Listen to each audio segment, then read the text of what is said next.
하나님이 사랑하시는 분들입니다.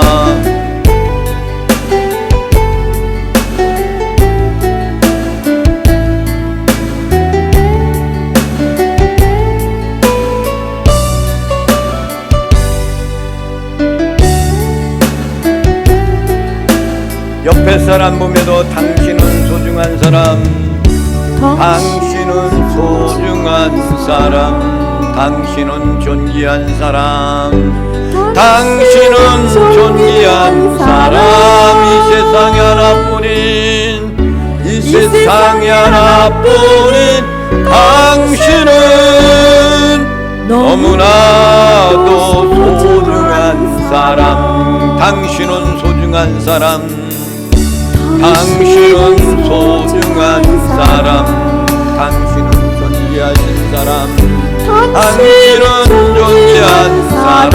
이 세상 하나뿐인, 이 세상에 하나뿐인 당신은 너무나도 소중한 사랑. 그런 당신을 사랑해요.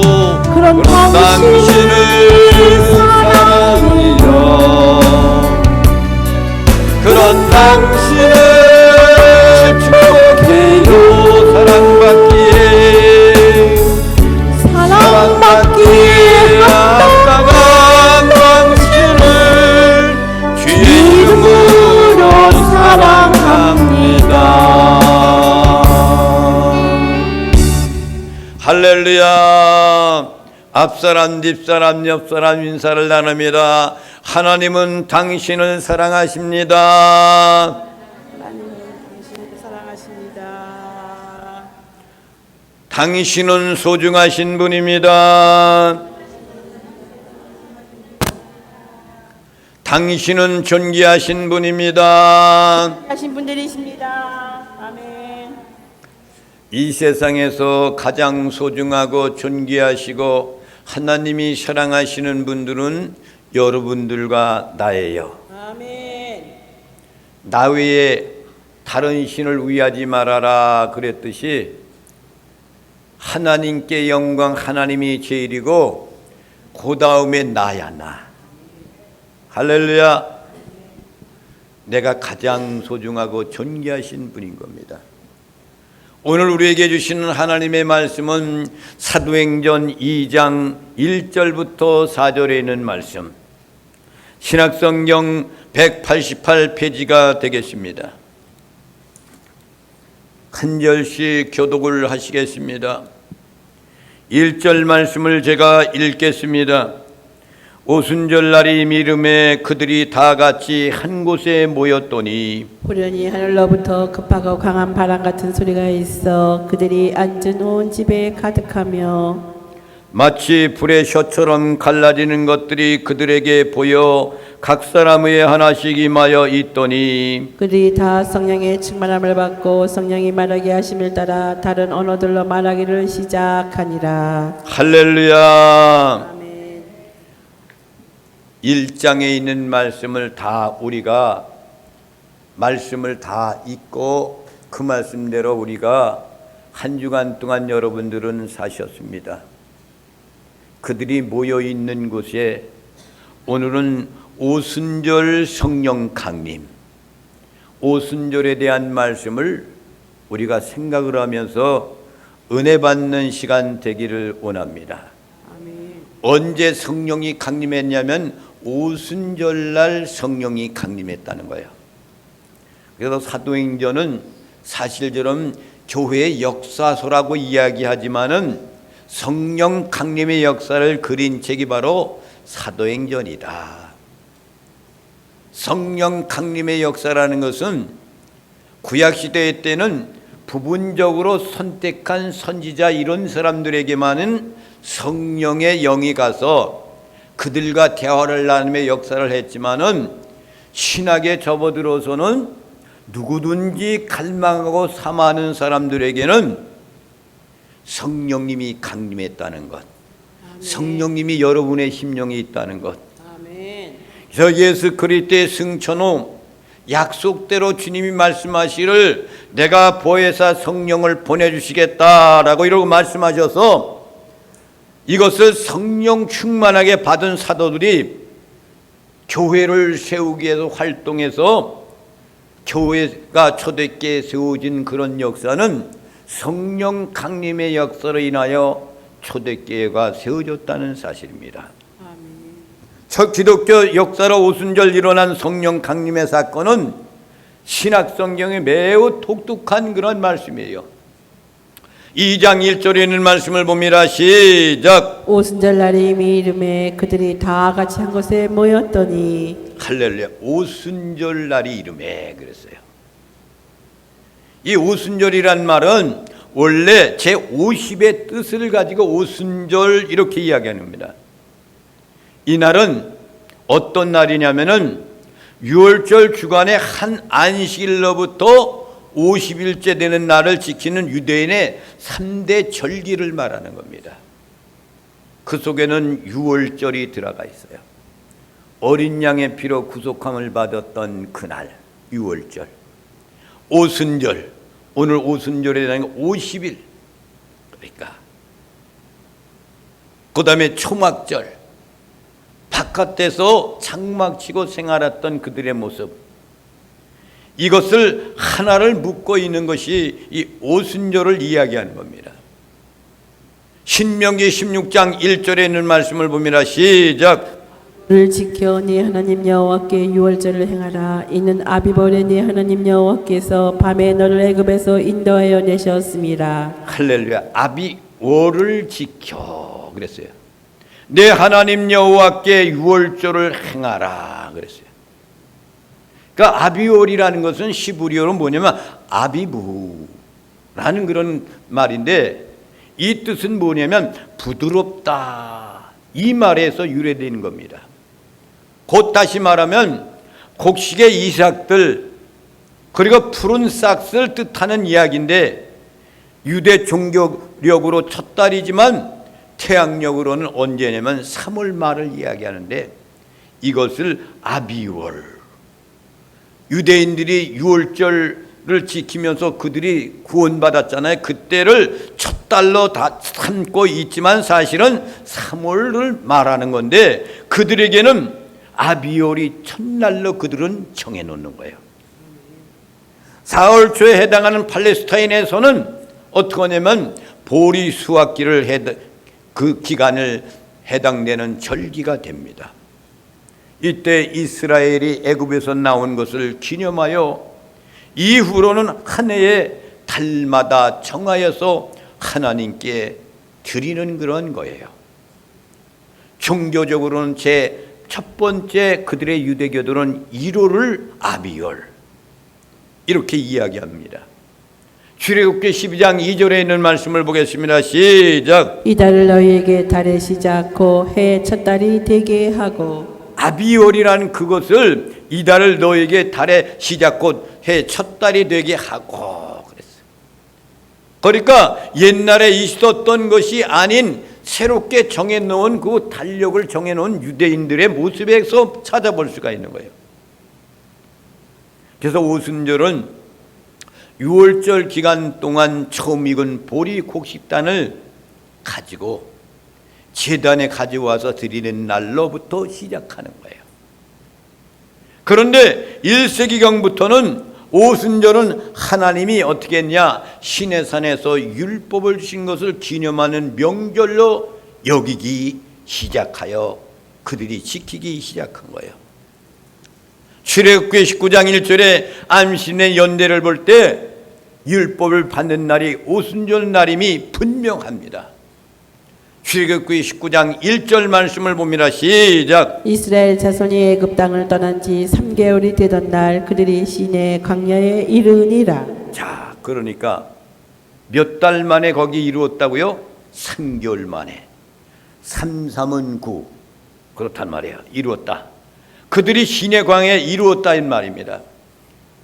이 절기가 대개 유대력 시완으로 월 16일에 해당되는데, 현재의 태양력으로는 5월 말이나 6월 초순쯤 되는 거예요. 이날에는 흩어져 있었던 유대인들이 모두 사람들이 어디로 모입니까? 예루살렘으로 모이는 거예요.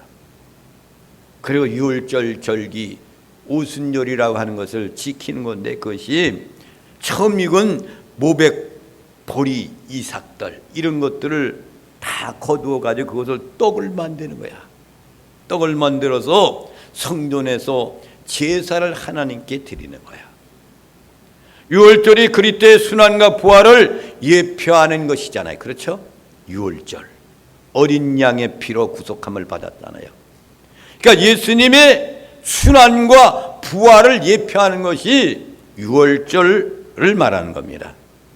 우리 주님도 십자가에 유월절 어린 양과 같이 십자가에서 붉은 피를 뿌려주시고 죽으시잖아요. 할렐루야. 그리고 나서 그분이 3일 만에 부활하시잖아요. 그래서 오순절은 신약시대 교회의 시작으로 영적인 의미를 지니고 있다. 유대인들에게는 유월절 절기와 그리고 50일째 7이 49 이렇게 되어 있는 7째 주간을 지난 다음에 50일째 되는 날을 오순절이라고 이렇게 정해놓은 그 절기. 그런데 그것을 신학시대는 오순절날 교회의 시작으로 영적인 의미가 거기 내포되어 있는 겁니다. 그들이 생각했던 유월절 절기를 지내면서 7, 7이 49, 50일째 되는 날 그들이 오순절 절기를 지키면 우리 신학시대 때는 특별히 오순절날 성령 강림의 역사가 일어나서 교회가 시작이 되었다는 거예요. 아멘. 오순절날이 이렇게 말씀했잖아요. 이 말은 이미 이름에, 오순절날이 이미 이름에, 그런 얘기는 뭐냐면은 이것을 헬라어로 심플레로스 스타인이라는 그 말인데, 이 말의 원뜻은 뭐냐면은 가득 채우다. 그러니까 다 됐다 이거야. 가득 찼다. 또는 시간이 거의 다 닥쳤다. 그러니까 이 얘기는 뭐냐면 오순절날이 이미 이름에, 그 얘기가 그것을 이렇게 이야기해 주는 겁니다. 오늘 말씀에 보면 오순절날이 가까이 왔다라는 그런 말씀이 있잖아요. 그것이 바로 이미 이름에 가까이 왔다. 시플레로스타이, 가득이 채워졌다. 이미 시간이 다 닥쳐왔다. 그러니까 오순절이라는 날이 이제 다가왔다, 다 됐다, 그 얘기예요. 그러니까 그곳에 저희들이 한 곳에 모였더니, 그랬어요. 어디에 모였는 거예요? 유대인들은 3대 절기를 지키기 위해서 예루살렘으로 다 모입니다. 근데 예수님의 제자들은 그곳에 가지 않아요. 왜 그렇습니까? 예수님이 십자가에 못 박혀 돌아가시고 부활하고 승천했단 말이에요. 그래서 이것을 믿는 거야, 이 제자들은. 그러니까 유대인들은 그놈들을 잡아서 옥에 가두게 하고 그런단 말이에요. 핍박을 가하게 한단 말이에요. 그러니까 그들은 두려워서 한 곳이란 그 집에서 모여서 12사도들이 한 곳에 모여서 하나님께 기도하는데 1장 13절부터 13절 15절에 보면 예수 그리스도의 제자들과 120명의 무리들을 포함하여 상당수의 부활을 목표한 자들로 그곳에 모여 있었다는 그런 얘기입니다. 어디에? 한 집에, 어떠한 집에 모여 있는 거예요. 그들이 모인 장소에 대해서는 본절에서는 확실하게 언급을 하지 않아요. 근데 1장 13절에 있는 말씀을 다락으로서 언급했습니다. 또 12장 20에서는 마가의 어머니 마리아의 집이라 언급되어 있습니다. 사도행전 12장 12절에 있는 말씀을 봅니다. 시작. 깨닫고 마가라 하는 요한의 어머니 마리아의 집에 가니 여러 사람이 거기에 모여 기도하고 있더라. 할렐루야. 보세요. 마가라 하는 요한의 어머니 마리아 집에 가니 그랬잖아요. 그러니까 모여있는 그 온 집에, 그 집은 어떤 집이었냐면 요한의 어머니 마리아 집에, 마가의 어머니의 집이란 말입니다. 틀림없이 이 말씀을 보면은 마가의 다락방이라는 곳에서 거기에 모여 있는 거죠. 그것이 무엇했던 장소에 거기가 최후의 만찬했던 자리야. 예수님 최후의 만찬석이 거기란 말이에요. 마가의 다락방. 그러니까 그들이 모이는 것은 마가의 다락방. 그러니까 마가의 어머니라는 그 분은, 마리아라는 그분은 아주 부유하게 사는 거예요. 그 아버지라는 사람, 그 사람도 부유한 사람이란 말입니다.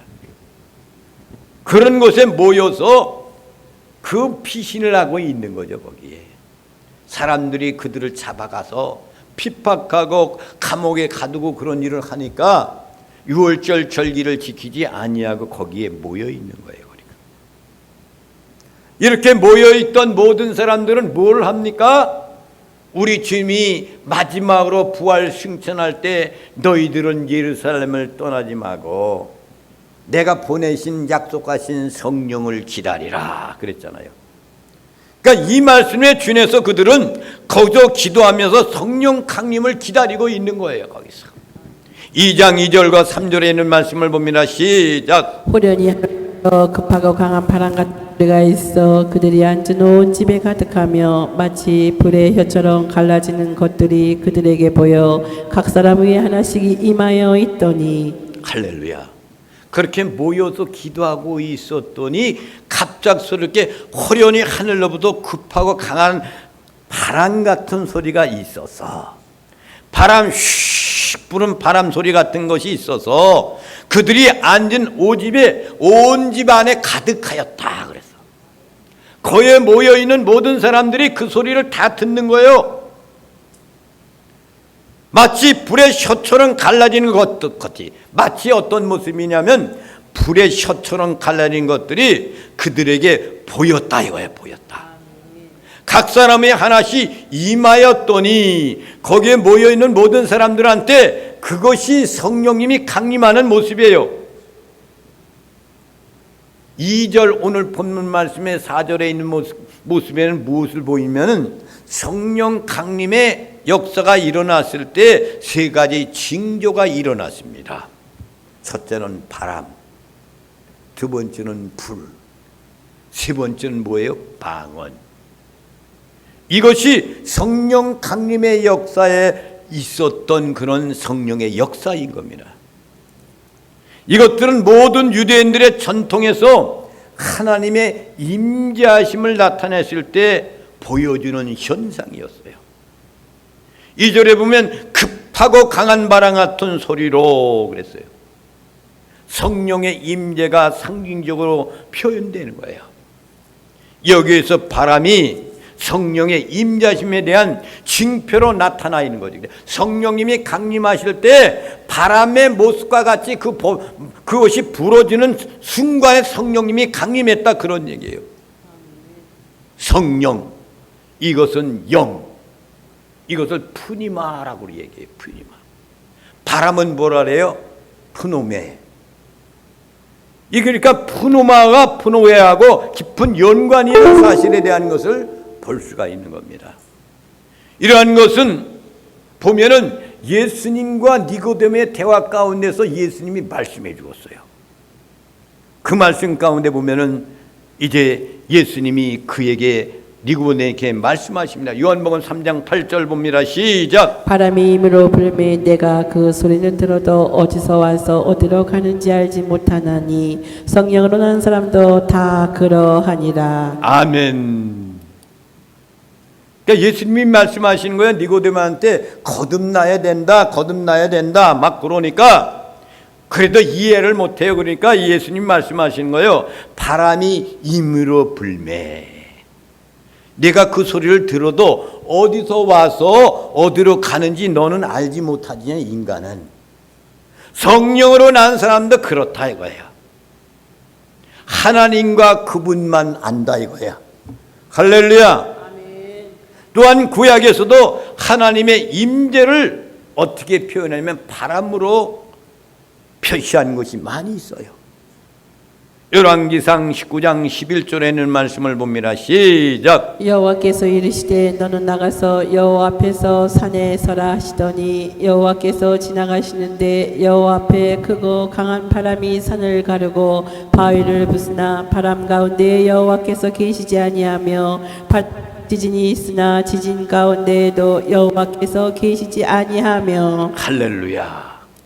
엘리야가 말이죠, 카멜산상 거기에서 말이요, 그 아슬하신 그 사람들하고 대항할 때 혼자서 대항해서 성령의 불이 임하여서 제단의 모든 것을 태워버렸잖아요. 이 사건이 끝난 다음에 비가 쏟아지니까 그 왕한테 달려가라, 빨리 가십시오. 그럼 말을 타고 달려가는데도 이 엘리야는 혼자 달려가는데 말보다도 빨리 달려가는 거야. 이 상황을 라합의 그 왕후한테 가 이야기했더니 그때 엘리야를 죽이려고 하는 거예요. 그러니까 엘리야는 호렙산 그 밑에 있는 시냇가에 있는 나무 거기에서 나는 이제 죽겠습니다 라고 이렇게 하나님께 기도하고 그러는데 그때 이 소리가 들려지는 거예요. 여호와께서 여호와께 이르시되 너는 나가서 여호와 앞에 산에서 서라 하시더니 섰단 말이에요. 여호와께서 지나가시는데 여호와 앞에 크고 강한 바람이 산을 가르고 그랬어. 그러니까 여호와께서 강한 바람으로 산을 가르고, 그러니까 성령의 강림의 역사도 바람과 같이 임한 것처럼 그때도 바람같이 가르고 바위를 부수니 바람 가운데서 여호와께서 계시지 아니하며, 바람 가운데서 그 가운데서도 여호와께서는 계시지 아니하였고 바람 위에 지진이 있는 지진 가운데서 여호와께 계시지 아니하였다. 바람에 대한 것을 말씀하고 있지 않습니까? 이러한 것들이 유대인들의 전통적인 사상에서 되었다는 사실을 알 수가 있는 겁니다. 그러나 바람 같은 이러한 것들에 대해서 바람과 성령이 동일하다고 의미가 그런 얘기가 아니에요. 바람이라는 것은 성령님이 오실 때 징조를 보여주는 것밖에 지나지 않는 거지 바람이 성령이다 그거 아닙니다. 다만 하늘로부터 급하고 강한 바람 같은 소리는 성령의 능력과 성령이 오심의 충만한 모습을 가르쳐 주는 거예요. 바람이 성령이 아니란 말이에요. 하나님 여호와 하나님께서 나타났을 때도 바람이 불어왔다 그랬잖아요. 바람이 불었다고 이런 것들이 이것이 하나님의 영이 불어오는 것이 아니고 이 뒤에서 성령이 하나님의 영이 올 때에 징조를 보여주는 건 말이에요. 예를 들어서 여러분 이 땅에 지진이 오잖아. 어느 군데 후루룩 이런 뭐 징조가 일어나면서 지진이 일어나고 그러잖아요. 그것과 같이 성령님이 오실 때도 징조를 먼저 보여주셨다는 거예요. 그리고 마가의 타락방에 앉았던 저희들이 앉은 온 집에 가득하며 그랬어. 불의 셔같이 갈라지는 것들이 그랬어요.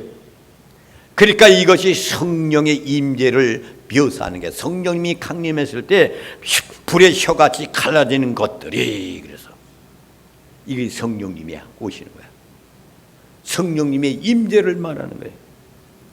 구약에서 여러 번 하나님의 임재를 불러 표현한 것들이 있습니다. 출애굽기 3장 2절부터 5절에 있는 말씀을 봅니다. 시작. 여호와의 사자가 떨기나무 가운데로부터 나오는 불꽃 안에서 그에게 나타나시니라. 그가 보니 떨기나무에 불이 붙었으나 그 떨기나무가 사라지지 아니하는지라. 이에 모세가 이르되 내가 돌이켜 가서 이 큰 광경을 보리라. 떨기나무가 어찌하여 타지 아니하고 하니 그때 여호와께서 그가 보려고 돌이켜 오는 것을 보신지라. 하나님이 떨기나무 가운데서 그를 불러 이르시되 모세야 모세야 하시매 그가 이르되 내가 여기 있나이다. 하나님이 이르시되 이리로 가까이 오지 말라. 내가 선 것은 거룩한 땅이니 네 발에서 신을 벗으라. 할렐루야. 모세가 양치는 목동으로 생활하다가 이제는 그를 훈련시킨 다음에 목동의 사명을 다 알고 있는 그에게 하나님이 택한 이스라엘 민족들을 애굽에서 구출하는 지도자로 삼을 때에 떨기나무에 불이 붙어 있단 말이에요. 이게 성령의 역사를 얘기하는 거예요. 하나님의 영. 그 모습을 이렇게 나타나 있단 말이에요. 근데 모세가 가까이 봐도 빨갛게 있는데 연기도 없고 빨갛단 말이에요. 불이야, 불. 떨기나무에 거기가. 이 모습을 보고 있는 거예요. 그때 하나님께서 말씀하시러 이리로 가까이 오지 마라. 그러니까 그것이 뭐예요? 성령님이 임하는 곳에 가까이 오지 마라. 내가 선 곳은 거룩한 땅이니 네 발에서 신을 벗으라.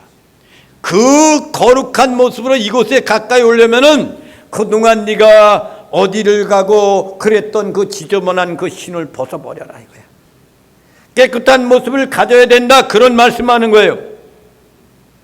성령님의 역사가 이룰 때는 불과 같은 것이 항상 구약에도 함께 있었다는 사실. 할렐루야.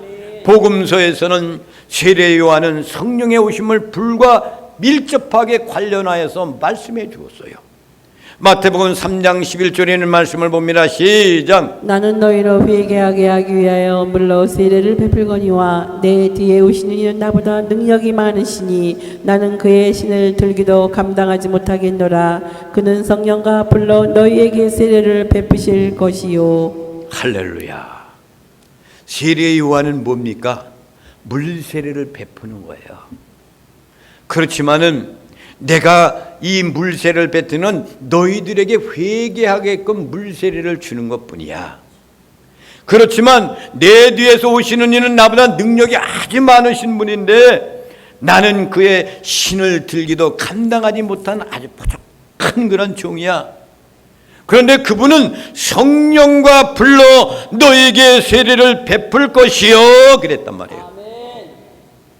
여러분, 성령은 분명히 계신 거죠. 아멘. 하나님의 영은 계신 거란 말이에요. 아멘. 성령. 여기에서 불의 혀란 실제로 불이 타는 모습을 상징적으로 표현한 것입니다. 불은 구약 시대에 일반적으로 하나님의 전능하신 능력과 더러운 것을 깨끗하게 할 때 하나님의 사역을 할 때 가리켰던 것이 불의 역사였습니다. 그런데 그뿐만이 아니라 불은 하나님의 심판을 상징하기도 해요. 불. 성령의 능력의 역사가 나타날 때도 불과 같이 불 같은 성령. 근데 심판할 때도 불로 심판을 해요. 그러니까 능력을 주실 때도 불로 성령의 불로 임하지만은 심판할 때도 불로 심판했어요. 창세기 19장 24절을 봅니다. 시작. 여호와께서 하늘고 여호와께로부터 유황과 불을 소돔과 고모라에 비같이 내리사. 고르마 소돔과 고모라가 멸망당할 때 뭐예요? 유황불, 유황과 불 소돔과 고모라에 비같이 내리사 그랬어요. 그렇잖아요. 성령의 강림의 불같은 성령이 임해서 그들에게 능력을 받아서 주님의 복음을 전하는 사람들로 만들어주고 자기 백성으로 삼으시지만 이 불은 심판할 때도 그런 불로 임한다 이거예요. 아멘. 여러분 믿어지십니까? 아멘. 할렐루야. 아멘. 그리고 오늘 이 말씀에 보면 그들의 보여 각 사람 위에 하나씩 임하여 있더니 그랬어요. 거기서 모여서 기도하는 사람들에게 각 사람 위에 하나씩 성령의 불이 임했다 이거예요. 아멘. 커다란 불덩이 같은 것이 불의 셔같이 나타나서 각 사람의 머리 위에 임했다 그런 얘기예요. 아멘. 할렐루야. 아멘. 이것은 약속된 주의 성령님이 각 사람 위에 임했다는 그런 얘기예요. 성령을 기다리라. 그래서 모여서 기도했던 그 사람, 모든 모여있던 마가에서에 있는 사람들에게 불같은 성령님이 불의 셔같이 갈라지면서 각 사람 위에 임해줬다 이거예요. 아멘. 사실은 요엘 선지자가 예언과 예수님의 약속된 구체적인 이 모든 것이 요엘 선지자가 예언했어요. 성령의 역사가 불같은 성령이 임할 것이라는 것을. 그러나 예수님이 이 땅에 오셨다 가면서 보혜사 성령을 보내주시는 것이 똑같은 성령이에요. 요엘서 2장 28절 29절에 있는 말씀을 봅니다. 시작. 그 후에 내가 내 영을 만민에게 부어주리니 너의 자녀들이 장래일을 말할 것이며 너의 늙은이는 꿈을 꾸며 너의 젊은이는 이상을 볼 것이며 그때 내가 또 내 영을 남종과 여종에게 부어줄 것이며. 할렐루야. 요엘 선지자가 예언했잖아, 이 말씀을. 내가 내 영을 만민에게 부어주리니. 그때가 되면 하나님의 영을 만민에게 부어준다 이거야. 하나님의 영을 부어준다 이거야. 그렇게 되면 너희 자녀들이 장래일을 말할 것이고 성령이 충만해서 장래일을 말한다 이거. 장래일을 예언도 한다 이거. 예언도 한다 이거죠. 너희 늙은이들은 꿈을 꾼다. 여러분들 늙었어 안 늙었어? 늙은 분들은 꿈을 꾼다니까. 성령의 꿈을 꾸는 거야. 꾼다 이거야. 너희 젊은이들은 이상을 본다 이거야. 지금의 현생 아닌 더 미래의 이상을 보며 그때 내가 또 영을 남녀와 여종에게 부어줄 것이요. 요엘 선지자가 그 당시에 이 땅에 일어날 것에 대한 것을 예언했는데 예수님이 오시면서 그 사건이 이루어지면서 이제 마지막 때에 성령 강림을 기다리라고 약속하고 주님께서 보내신 성령 기도하는 마가의 다락방에 있었던 사람들에게 지금 임했다는 그런 얘기입니다. 아멘. 할렐루야. 아멘. 이것은 신약시대의 성도들이 각양 은사에 따라서 하나님의 일을 하게 될 것을 이 말씀을 통해서 예시해 주는 말씀인 겁니다. 사도행전 2장 4절 말씀을 봅니다. 시작. 그들이 다 성령의 충만함을 받고 성령이 말하게 하심을 따라 다른 언어들로 말하기를 시작하니라. 할렐루야. 그곳에 모였던 그들이 다 성령의 충만함을 받고 그랬어. 그래서 여러분 모여있는 모든 사람들이 여기에서 여러분들이 기도하잖아. 그러면 물론 여러분들 다 성령이 여러분 심령 속에 다 들어가 있어. 그렇죠? 성령이 들어가 있단 말이에요. 성령 세례라는 것은 뭐냐? 성령 세례와 성령 충만은 다른 거예요. 성령 세례는 뭐냐? 내가 구원의 순간에 모든 믿는 자들에게 이례적으로 나타나는 거예요. 내가 예수님을 믿습니다. 내가 잘못했습니다. 회개하면서 일시적으로 보내지는 성령님이 딱 와서 내 안에 있었던 악한 영을 몰아내고 성령님이 내 심령 가운데 와 있는 거야. 이거 성령 세례라 이렇게 얘기해. 여기서 성령 세례 안 받은 사람 하나도 없어. 이미 여러분들이 여기 나와서 예배 드리고 있다는 얘기는 여러분들에게 성령 세례가 이미 들어가 있기 때문에 와서 예배 드리는 거야. 아멘. 할렐루야. 아멘. 어찌 아멘을 안 하나? 할렐루야. 아멘. 아멘 좀 해요. 아멘 좀 크게. 예? 그 다음에 성령 충만이라는 것은 뭐예요? 바울의 경우에는 서신에서 성령 충만에 대해 꼭 한 번만 언급을 했어요. 사도 바울도 굉장한 사도 아닙니까? 이 신약 성경 가운데 사도 바울 같이 위대한 사람이 어디 있습니까? 베드로도 역시 위대했지만 사도 바울 같은 분은 없어요. 그래서 보면은 이 사도 바울이 에베소서 5장 18절에 이렇게 말씀했습니다. 시작. 술 취하지 말라. 이는 방탕한 것이니 오직 성령으로 충만함을 받으라. 그러니까 세상의 모든 것을 버리고 성령 충만 받아야 돼. 그러니까 성령 받은 사람도 어떻게 돼요? 세상에 이끌려 갈 수가 있다 이거야. 네? 그러니까 너희들은 술 취하지 마라. 방탕하지 마라. 그러기 위해서는 오직 성령 충만 받아야 돼. 이게 얘기예요 우리가. 성령 세례하고 성령 충만은 달라다. 할렐루야. 다시 말하면 성령 충만이라는 것은 예수 그리스도를 믿음으로 이미 내주하신 성령님이 지배하고 인도함을 얻는 상태를 말하는 거예요. 악한 영이 다 물러가고 하나님의 영이 내 안에서 나를 이끌어가는 것을 성령 충만이다 이렇게 이야기하는 거예요. 여러분 성령님이 이끌고 가시죠? 그렇죠? 그건 성령 충만이라는 거예요. 공간적으로 성령이 채워지거나 다시 들어오는 것이 그런 의미가 아니야. 성령님은 이미 여러분들에 와 있잖아. 이 성령 충만은 성령 세를 받았을 때 이미 와 있어. 이것이 가득히 채워져 있는 것을 성령 충만이라 그래. 근데 우리는 세상에 살고 있잖아. 세상에서 이것 보고 저것 보고 유혹이 된단 말이야. 그러기 위해서는 하나님께 기도하면서 하나님의 영이 나를 떠나지 않게 해주시고 성령을 나에게 가득히 채워주셔서 이 악한 세상 가운데 우리가 승리하게 하옵소서, 이렇게 기도하는 거야. 그리고 오늘 말씀에 보니까 성령이 말하게 하심을 따라 다른 방언들로 말하기 시작하니라 그랬어. 그렇죠? 이것은 뭡니까? 하나님은 바벨탄 사건으로 사람의 언어를 혼잡게 했어요. 그래서 그들을 흩어버렸어요. 제자들이 성령을 따라 다른 방언을 말하게 된 이 사건은 혼잡된 그런 이 세상의 언어가 다시금 회복될 것을 새 시대에 예고된 말씀을 이야기하는 겁니다.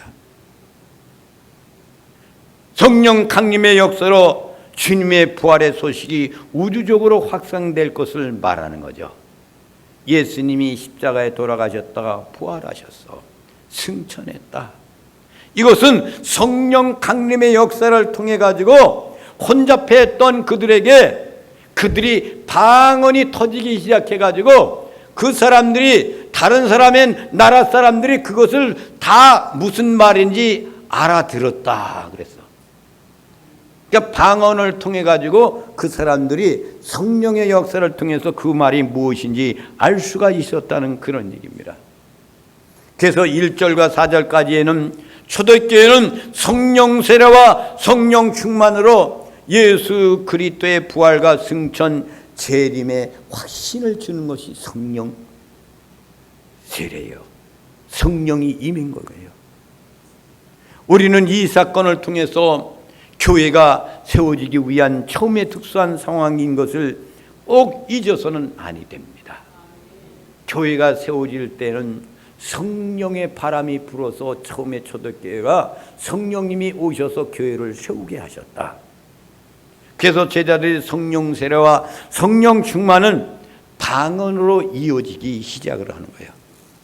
그들은 성령을 받고 자신들이 아직 배운 바가 없는 언어로 말하기 시작했다. 그래서 그것이 방언이야. 그래서 오늘날에도 방언의 은사가 있잖아요. 그렇죠? 방언의 은사.